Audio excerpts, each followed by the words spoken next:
شہیدی صاحب یہ ارشاد فرمائیے کہ بخاری کی پہلی جلد میں ایک حدیث شریف ہے العلماء ورثۃ الانبیاء، کہ علماء جو ہیں یہ انبیاء کے وارث ہیں، اور علماء کلیم بھی کرتے ہیں اس کو، جی ہم ہیں۔ تو سر یہ ارشاد فرمائیے کہ یہ جو ظاہری علم ہے یہ تو کوئی بھی پڑھ سکتا ہے، یہ تو کافر بھی ہمارے قرآن پہ حدیث پہ تحقیق کرتے ہیں، منافق بھی پڑھ سکتا ہے، کوئی گناہ گار بھی پڑھ سکتا ہے، تو یہ ارشاد فرمائیے کہ اگر یہ تو پھر برابر ہو جائیں گے نا دونوں، اگر صرف اس علم کا حاصل کرنا ہی مقصد ہے تو اصل وارث کون ہے سر نبی کے؟ دیکھیے، جس طرح سے قرآن کریم میں متشابہات ہیں جی اسی طرح سے احادیث میں بھی متشابہات ہیں، ٹھیک ہے اور یہ حدیث خود ان متشابہات میں سے ایک ہے۔ سر، غور کی جگہ اس بات پر کہ اگر اس کا عمومی معنی وہی ہو جو آج کل ہمارے لوگ لیتے ہیں، جی جی، تو پھر اس رمضان المبارک میں جتنے کیسز سامنے آئے وہ سارے ورثۃ الانبیاء تھے۔ پھر اللہ اکبر، بالکل آپ نے یعنی یہ بڑا ہی اچھا توہین کر ہے دیا ہے۔ میں تھوڑا سا یہ پوری توہین بات ہے۔ کرتے ہوئے تو میں شرم ہی آتی ہے، جو حالات مدرسوں کے ہیں، اللہ، بس اتنا میرا خیال ہے یہ جملہ کافی ہے، یہ توہین ہے، تو یہ توہین ہے، بالکل ایسے ہی ہے۔ دیکھیں، تو سر یہ ارشاد فرمائیں اصل وارث کون ہے؟ چن نسبت خاک را بعالم با پاک، عالم پاک، اللہ اکبر، نبی کہاں اور ان کی وراثت کے دعوے دار کہاں؟ واہ واہ، کون سی ایسی قدر مشترک ہے ان میں اور ان میں اوئے ہوئے جو کہا جائے کہ یہ ان کے وارث ہیں؟ نبی کریم معرفت کا بحر بے کراں ہے، سبحان اللہ، سبحان نبی اللہ، کریم اللہ کی اس ولایت کا نام ہے جو سبحان اس اللہ، پورے عالم کی تزریق اور ان تک روزی پہنچانے کا ذریعہ ہے۔ سبحان اللہ، واہ واہ، نبی کریم وہ ہستی ہیں جو عالم مادہ اور عالم معنی، خدا اور مخلوق کے درمیان وصل کا سبحان ذریعہ اللہ، ہے۔ سبحان اللہ، ان کی وراثت کہاں واہ اور واہ، ان نجاستوں کی وراثت اللہ کہاں؟ اللہ، واہ، آسمان زمین کا فرق ہے۔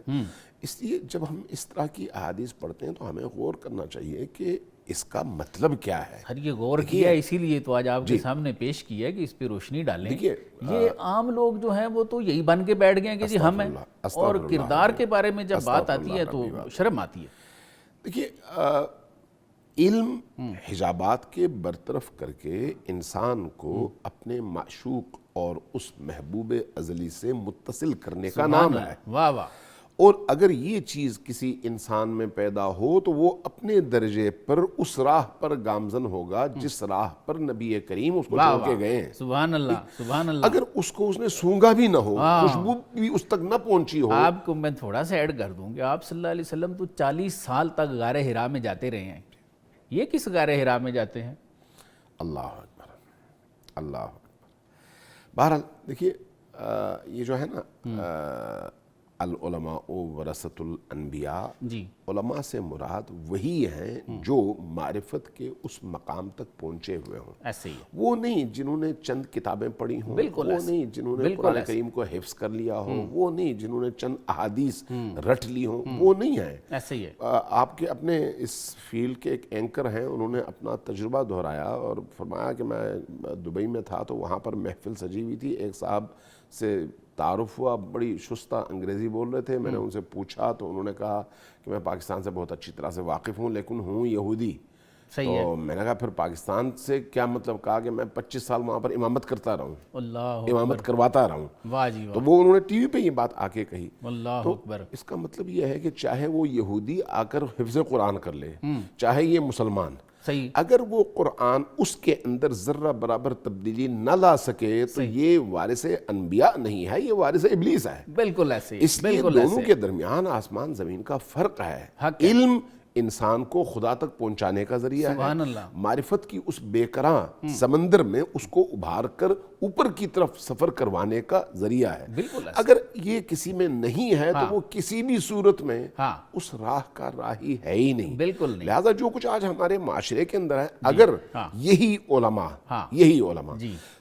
15 سے 20% سدھر جائیں صرف، میں ابھی 100% کی بات نہیں کر رہا، بالکل صحیح ہے، 15 سے 20% سدھر جائیں تو آپ کے معاشرے کے 50% سے زیادہ کرائمز ختم ہو جائیں گے، سبحان اللہ، بے چینیاں آپ ختم درست ہو جائیں فرما رہے ہیں، گی، آپ درست دین فرما کی رہے ہیں، طرف لوگوں کی جو اس وقت منفی نگاہ ہے اس میں تبدیلی آئے گی۔ بالکل آج دین کیوں لوگوں کی نگاہ میں منفور ہے، کیوں دینداری کا نام آتے ہی لوگ الرجک ہو کر بھاگتے ہیں، صحیح، انہی مولویوں کی وجہ سے، بالکل اور ایسے، پھر بالکل ان کو ایسے، آپ کہیں کہ یہ وارث انبیاء ہیں، اللہ کی پناہ، ایسے ہی، اللہ کی بالکل ایسے، اس لیے ظاہر ہے اس طرح کی متشابہ احادیث کی مصداق اس طرح کے لوگ کبھی ہو ہی نہیں سکتے۔ ہاں بالکل ایسے، اگر کوئی واقعی پاکیزہ ہے، صاحب دل ہے، ہاں، اور اس کی زبان سے نکلنے والا جملہ جا کر سامنے والے کے دل کو متاثر کرتا ہے، بالکل ایسے ہی ہے، اور واقعی اس کے کردار اور اس کی گفتار میں فاصلہ نہیں ہے، واہ، جو وہ بولتا ہے وہی وہ کرتا ہے، اور جو وہ کرتا ہے وہی اس کے زبان سے